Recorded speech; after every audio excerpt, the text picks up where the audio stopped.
Hey Boba Gang, what's up? Welcome back. For today, we're going to be making our special Thai tea. The way we typically do is that we like to have a strong batch of Thai tea in it, and then we mix it with a few different types of milks. So for this one, it's going to be a pretty simple process. We're going to go, as simple as possible, but with as many details and nuances as we possibly can, cram into a short video. So one of the first things I want to touch on is the type of sock bag. So traditionally, sock bags are already attached to each other. So the cloth will already come on this little metal string. Personally, I've loved using those for the past couple of years, but then I found out that they have zip ones. And the one thing I like about these are that, well, the traditional one, since it's all built into one, you can't really take out the sock. So maybe the sock starts ripping on you, and you may have to rip off the sock again and have to sew on a new one.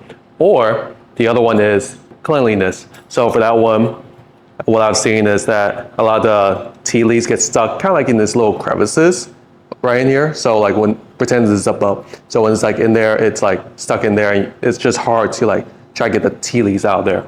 And the last one is that you can't clean this one when the sock is on it. So this metal piece, I believe this was stainless steel.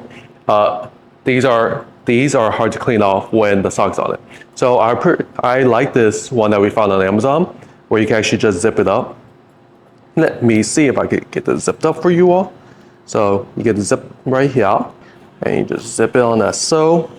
And here we go. We have our traditional tea sock. All right, now we're gonna go ahead and weigh out 133 grams because we'll be making 4 liters of this Thai tea. There's a lot of different measurements that you could do for this. However, we just kind of found that for the different teas that we have used, that 133, regardless of brand, works probably the best for a 4-liter one. So we're gonna put it on here, make sure you tear it off. So one quick tip is that rather than just putting a bowl or something like that and then pour into a tea sock, I like to get a container that's tall enough for me to put the sock in, so that we can just pour the Thai tea in there. It just makes less of a mess for us. If you do the more traditional one where you have a big stainless steel pitcher that you can brew the Thai tea in, that also works just fine. That's honestly probably the easiest. But since we don't have that here, we just have these large pots that we basically brew everything in. This method just kind of works the best for us. You probably see me do this in a lot of the reels, the shorts, the TikToks and all, but right now we're gonna go ahead and boil the Thai tea into this pot. This one, you wanna make sure the water is on the rolling boil. That is for us the best temperature when it's a roaring boil, because it will extract the Thai tea to the utmost fullest. All right, we have our water boil, so now we are gonna go and start brewing the Thai tea. What we want to make sure we do with the Thai tea is agitate as much as possible. So throughout this step, you'll be seeing me brewing this for about 9 minutes at the measurements that we listed earlier. And you're gonna see me stir it and dunk it several times. And we are not done with just that. We are just simply stirring it and dunking it. Since we brew the Thai tea at a high temperature for a long duration of time, even though we measure out for 4 liters, what we tend to yield could be 3.5 or 3 liters. Just depends on the temperature and how long you have let it brew because of water evaporation. All right, so the next thing we're gonna do is that we're gonna take the Thai tea base, we're gonna sift it through the sock into this other pot. So that way it can really go through and really reboil through everything, so that we get the strongest Thai tea taste. For this one, if you notice that your Thai tea base doesn't look, like a very dark color, you can probably run it through a few times. On top of that, if let's say you don't have another pot that's large enough to strain the tea base through, what you could do is that you could just have this sitting on the stove or whatever you're using to brew it. You can let it sit on there for a little bit longer and just make sure you continuously stir it.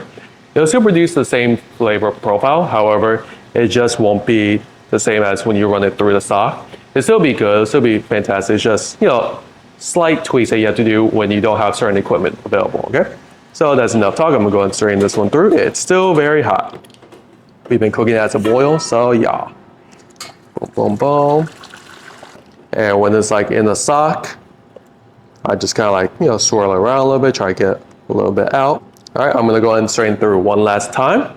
I'm gonna quickly just rinse this off to get all the excess out. And then I'm gonna do this thing on top with a tea cloth on top of it, and then squeeze at the very end. Boom. I like to do this that way you get as much of the flavor out. All right, so the next part, and this one you're gonna have to kind of be careful about.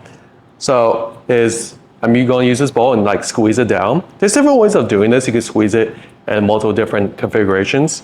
For me, this is just kind of like the easiest way, so that way you could get all the essence out. So unlike other black teas, this is one of the ones where we can actually abuse it a little bit by squeezing the living life out of it here and there. Similar to chai, we could squeeze this one as well. So I got pretty much as much as I can out of this. The next part I'm gonna do is completely optional. We just prefer doing this way just because Thai tea is typically like a cold drink. We're gonna basically let this chill. You can let it chill at room temperature, or if you're lucky enough, if you have an ice machine like Big Bertha over here, and some buckets here, you could just fill this up with ice, throw that thing on top of it, and it'll just start slowly melting down.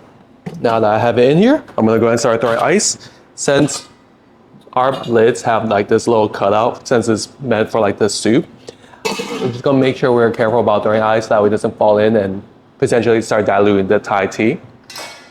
Now then, since the Thai tea is already encased in all the ice, what we can do is that we could stir it, so that way all the heat dissipates and starts melting the ice around it. And then that way the Thai tea gets cooler, or you could just leave it like here. We don't recommend putting the Thai tea in the fridge, just because with a refrigerator, there's a commercial or merchandise or one that you use at home, your refrigerator is going to start overworking itself, and you could potentially start heating up everything else in your fridge that's supposed to keep warm. So like milk is a perfect example, where if you put the Thai tea next to the milk inside the fridge while you're trying to cool it down, it's going to heat the milk, because milk's supposed to be set around like 35 degrees Fahrenheit. So with you having tea next to it, freshly brewed hot tea, it's going to basically ramp it up, and you're going to actually spoil the milk. So I'm going to go ahead and stir this until it gets roughly around room temperature. So I'm going to have a thermometer with me. I'm just going to stir it. I mean, I don't think you need to watch this part, but I'm just going to stir it and make sure it cools down to around room temperature. So that way I could not have to use so much ice and having the ice melt down. So the key thing about this is that because we have it cool down, it won't be so hot where it will melt the ice and potentially dilute it, and we don't have to use as much Thai tea leaves compared to like other styles of making Thai tea. The Thai tea is now done cooling, so go ahead and pour into a dispenser or a pitcher, wherever you have that you want to be able to kind of like keep it so you could start making drinks back to back to back. As I mentioned earlier in the video, even though we were aiming for around 4 liters of water, after you brew it for such a long time on high temperature where water basically starts evaporating, our yield comes down to about 3.5 liters. So that's just something for you to keep in mind while you're making Thai tea, in case you have to make a large batch for like, let's say, a small party of like 20 people or something like that. Just remember that, okay, if you're doing such a huge batch, that you may have to do it a few times or go at higher dosage, because as you can see, you don't get a full amount of liters as you expected. Unlike Thai tea, green tea, and all that, where the yield of it is like, I think it drops like maybe 10% or so, depending on how you brew the other tea base. But for Thai tea, it's a much greater amount. Now then, to the next step is actually making the beverages themselves. So we're going to do it in the shake cup. And with the shake cup, by all means, wherever you have to shake it in. If you don't have a shake cup, that's perfectly fine. You can always just pour the tea and just stir it with whatever milk choices you have. All right, next up is you want to grab your milk items. For us, we typically do 1 ounce of evaporated milk, 1 ounce of condensed milk, and a little bit of whole milk.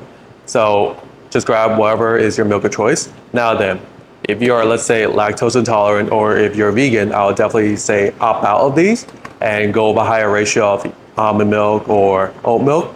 If you have coconut milk, you can also use that one as well. I just find that with coconut milk, if you get the wrong type, like if you get the coconut milk that's meant for cooking, you could definitely throw off the kind of like the taste of it. If you get the coconut milk that's kind of like in that carton, that works just fine. It'll give it a slightly nuttier taste, but it should be good as well.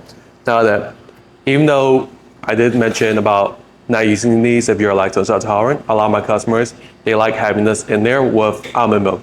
I don't understand it because these do contain milk, but hey, whatever floats their boat. Anyways, you just want to make sure that if you choose almond milk or oat milk, that you have a sweetener nearby, like probably cane sugar or brown sugar, something to help sweeten it, since a lot of those, even though oat milk does contain sugar, and a lot of almond milk does have it. It just may not have the sweet profile that you're used to if you had, transitioned from like a whole milk base. So two things I want to quickly note. One, if you go to a lot of Thai restaurants and you order Thai tea, a lot of them they use like half and half. I personally don't like it because I don't like the flavor that it gives. So I opt in for evaporated milk, condensed milk. So that's why you see me doing that way. Of course, like when you go to Thailand, there's a plethora of options out there. So a lot of them do use evap, a lot of them do use condensed milk. But I noticed that a lot of Thai restaurants, they just opt in for half and half because it's easier in there. That's not really a big thing for them. Yes, they offer it because it's kind of like a staple in Thai community, but it's not their specialty. Their specialty is more in food. So, whatever they can do for the Thai tea, and then they kind of just do whatever they want for the milk.